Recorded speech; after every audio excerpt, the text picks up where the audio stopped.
छुप सकते, वो हमें किसी न किसी तरह ढूंढ ही निकालेगी।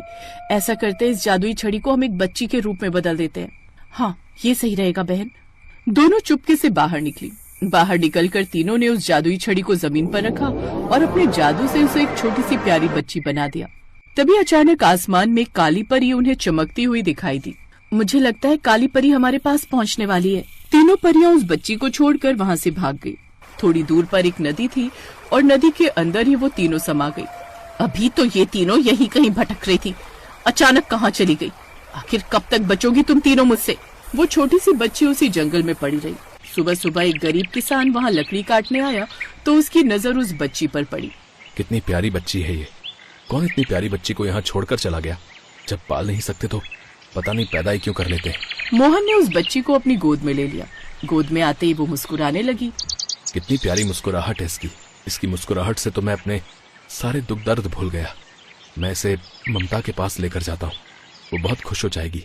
मोहन अपना सारा काम धंधा छोड़कर उस बच्ची को अपनी झोपड़पट्टी के अंदर ले आया। ये किसकी बच्ची उठा लाए तुम? बच्चा चोर बन गए तुम बच्चे की चाह में। ममता, हमारी कोई संतान नहीं है। इस बात का असर तुम्हारे दिमाग पर हो गया है। कैसी पागलों वाली बातें कर रही हो। ये बच्ची मुझे जंगल में पड़ी मिली, न जाने कौन छोड़ गया था इसे।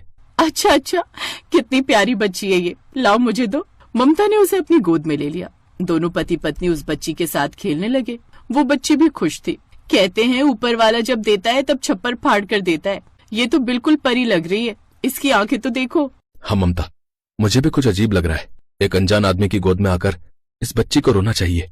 ये बेचारी वहाँ अकेले जंगल में पड़ी थी, फिर भी मुस्कुरा रही थी। मुझे तो लगता है ये किसी परी की संतान है। किसी की भी संतान हो, आज से ये हमारी संतान है। अगर इतनी ही फिक्र थी तो इसे छोड़कर क्यों जाती? फिर एक रोज वो तीनों जादुई जलपरियां मोहन के घर के ऊपर से गुजर रही थी तो उनकी नजर उस बच्ची पर पड़ी। वो देखो, हमारी जादुई छड़ी उन दोनों के पास है। चलो इनसे हम अपनी जादुई छड़ी छीन लेते हैं।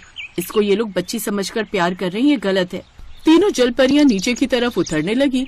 तभी अचानक उनके बिल्कुल सामने काली परी आ गई।